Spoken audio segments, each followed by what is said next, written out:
নমস্কার, আমি সুপর্ণা রান্নাঘরে আরেকটা রেসিপি নিয়ে চলে এলাম। তো আজকে আমি আপনাদেরকে বানিয়ে দেখাবো ফ্রাইড চিকেন। তো সেটা কিভাবে বানাচ্ছি সব কিছু আমি আপনাদেরকে দেখাবো, যাতে আপনারা বাড়িতে এরম সুন্দরভাবে ফ্রাইড চিকেনটা বানিয়ে খেতে পারেন। আর আমার ভিডিওগুলো যদি আপনাদের পছন্দ হয় তাহলে অবশ্যই লাইক, কমেন্ট, সাবস্ক্রাইব করবেন। তো চলুন এখন আর বেশি কথা না বলে আপনাদেরকে ফ্রাইড চিকেনের পুরো রেসিপিটা করে দেখাচ্ছি। এখানে বাটার মিল্ক নিয়ে নিয়েছি, কিছুই না, মানে এটা আমরা যে দইয়ের ছাঁচটা খাই সেটাকেই বাটার মিল্ক বলে। এটা নিয়ে নিয়েছি। এটার মধ্যে আমি একটু হট সস মিশিয়ে দিচ্ছি। হাত দিয়েই করছি, চামচ দিয়ে করছি না, হাত দিয়ে করলে বেশি সুবিধা হবে। আর অল্প করে একটু নুন দিয়ে দিলাম। দিয়ে এবার চিকেনগুলো যেগুলো রেখেছি সেগুলো এখন এর মধ্যে ডুবিয়ে দিচ্ছি। অন্তত 3 ঘন্টা রাখলে খুব ভালো হয়। এইভাবে এখন আমি চিকেনগুলোকে 3 ঘন্টা ডুবিয়ে এর মধ্যে রেখে দেবো। ভালোভাবে একটু বেশি করে জল নেবেন, নিয়ে জিনিসগুলো যেন পুরোটা ডুবে থাকে সেইভাবে রেখে দিলাম। এখন আমি 3 ঘন্টা হয়ে গেছে, চিকেনগুলো একদম টেন্ডার হয়ে গেছে। এবার আমরা ফ্রাইড চিকেনটা রেডি করব। আমি কিছু মশলা নিয়ে নিয়েছি। প্রথমে নিয়ে নিয়েছি নুন, তারপর নিয়েছি রসুন পাউডার, গার্লিক পাউডার, তারপরে নিয়ে নিয়েছি হোয়াইট পেপার, এটা পেপরিকা নিয়ে নিয়েছি। পেপরিকা যদি না থাকে তাহলে আপনারা কাশ্মীরি রেড চিলিটা নিতে পারেন। আর এটা নিয়ে নিয়েছি অনিয়ন পাউডার, আর 2টো ডিম নিয়ে নিয়েছি। আমি কিছুটা ময়দা আগে নিয়ে নিলাম, নিয়ে আগে এর মধ্যে রসুন গুঁড়ো দিয়ে দিচ্ছি। আপনাদের কোয়ান্টিটি যতটা থাকবে সেই বুঝে আপনারা দেবেন। তারপরে দিয়ে দিচ্ছি হোয়াইট পেপার, তারপরে পেপরিকা দিয়ে দিলাম।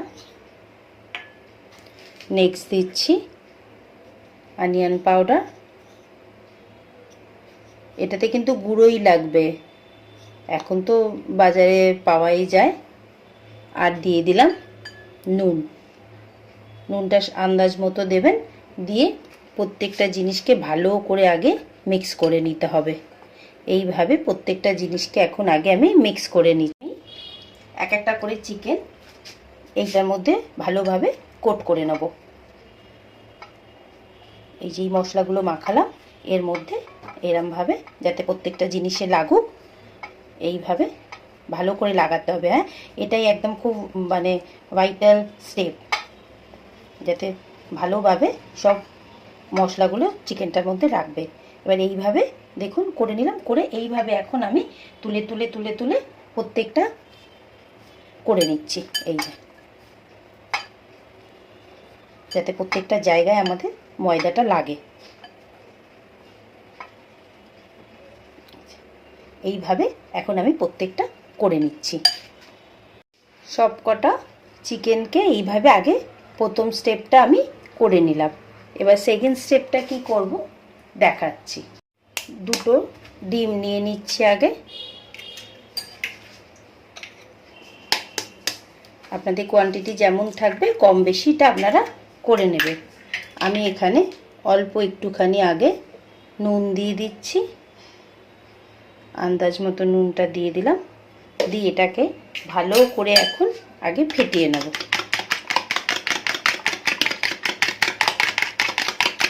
এইভাবে ফেটিয়ে নিলাম। আবার আমি কিছুটা ময়দা নিয়ে নিলাম একটা জায়গায়, নিয়ে সেখানে অল্প করে অনিয়ন পাউডার দিয়ে দিলাম আগে, তারপরে গার্লিক পাউডার দিয়ে দিচ্ছি, তারপরে হোয়াইট পেপার দিলাম, আর পেপরিকা দিলাম, আর আন্দাজ মতো নুন দিয়ে দিলাম। দিয়ে প্রত্যেকটা জিনিসকে আগে একটু ভালো করে মিক্স করে নিচ্ছি। মিক্স করা হয়ে গেছে। এবার আমরা এই যে ডিমটা যেটা গুলেছি সেটাকে আগে এখানটাতে রাখলাম। এইভাবে রাখি তাহলে সুবিধা হবে আপনাদের দেখতে। এবার এই যেই চিকেনগুলোকে আমি ময়দার মধ্যে কোট করে রেখেছিলাম সেটাকে আগে ডিমের মধ্যে ভালোভাবে ডিমটা লাগিয়ে নিচ্ছি। লাগিয়ে নিয়ে সঙ্গে সঙ্গে এটাকে তুলেই এই যে মশলাটা করে রেখেছি তার মধ্যে ভালো করে লাগিয়ে দেবো, একদম একদম যেন ভালো করে ময়দাটা আমাদের লাগে।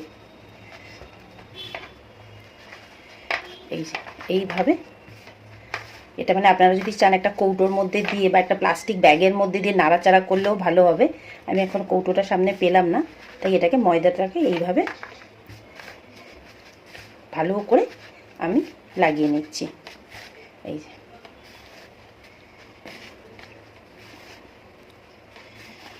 এখন ভালো করে এটাকে আমাদের এখন লাগাতে হবে আগে মশলাটাকে, যাতে পুরো ময়দাটা চিকেনের মধ্যে ভালোভাবে লেগে যায়। করা হয়ে গেছে, এবার এক্সেস ময়দাটাকে আমি এইভাবে ঝেড়ে দিলাম। ঝেড়ে দিয়ে একটা বাটির মধ্যে তুলে রাখছি। আবার আরেকটা পিস নিয়ে নেবো। একটা নিয়ে নিয়েছি, নিয়ে ময়দাটাকে যাতে ভালোভাবে লাগে সেটাকে কিন্তু লক্ষ্য রাখবেন। খুব ভালো খেতে হয়, আর বাড়িতেই একদম কম টাইমের মধ্যে কয়েকটা জিনিস শুধু যেগুলো এনে রাখবেন, ওই অনিয়ন পাউডার, গার্লিক পাউডার, এগুলো একটু এনে রাখবেন। আর হোয়াইট পেপারের জায়গায় আপনারা ব্ল্যাক পেপারও দিতে পারেন। এই যে এইভাবে আমি ঝেড়ে নেবো, নিয়ে প্রত্যেকটা আমি এখন এইভাবে রেডি করে নেবো। আগে দেখুন এই যে এটা কেমন লল লল করছে না এই চিকেনের টুকু পিসগুলো, এই যে দেখুন এইভাবে প্রত্যেকটা এখন রেডি করে নিলাম। এবার আমরা এটাকে ফ্রাই করব। তেলটা গরম হয়ে গেছে, এবার এটাকে ফ্লেমটাকে আমি মিডিয়াম করে দিয়েছি, দিয়ে আস্তে করে তেলের মধ্যে ছেড়ে দেবো। আর গ্যাসটা এখন জোরে করে রাখবো না, যেটুকুনি জায়গা হবে সেটুকুনি দেবো। এখন এটাকে আর টাচ করবো না, এটা এখন আস্তে আস্তে একটুখানি হবে। কিন্তু একটুখানি তেলটাকে জাস্ট এইভাবে নাড়াচাড়া করে নেব। এই যে তেলটাকে একটু ওপর দিয়ে দেব, আর গ্যাসের ফ্লেমটাকে কিন্তু এখন আমি মিডিয়াম করে রেখেছি। মাঝে মাঝে তেলটাকে এই যে ওপর দিয়ে দিয়ে একটুখানি শুধু জাস্ট দিচ্ছি, যাতে ওপরটাও তেলটা লাগুক। এবার এটাকে একটু আস্তে আস্তে উল্টাবো। দেখুন কেমন সুন্দরভাবে ফ্রাই হচ্ছে। এটাকে আস্তে আস্তে ধরে, যেটা একটু বড় পিস আছে, এইভাবে এখন এটাকে ফ্রাই করে নেব। আর গ্যাসের ফ্লেমটাকে জোরে করবো না, তাহলে ভিতরটাও ভালো মতো গলবে না। এটাকে এখন আস্তে আস্তে একটু হতে দেবো। বন্ধুরা, ফ্রাইড চিকেন তৈরি হয়ে গেছে। দেখুন কেমন দেখতে হয়েছে। আপনাদের কেমন লাগলো রেসিপিটা অবশ্যই আমাকে জানাবেন, কমেন্ট করবেন। আর রেসিপিটা কেমন লাগলো আমাকে কমেন্ট করে তো জানাবেনই। আর আমার চ্যানেলটা সাবস্ক্রাইব করবেন, লাইক করবেন। আর একটা নতুন ভিডিও নিয়ে আমি খুব তাড়াতাড়ি আসবো।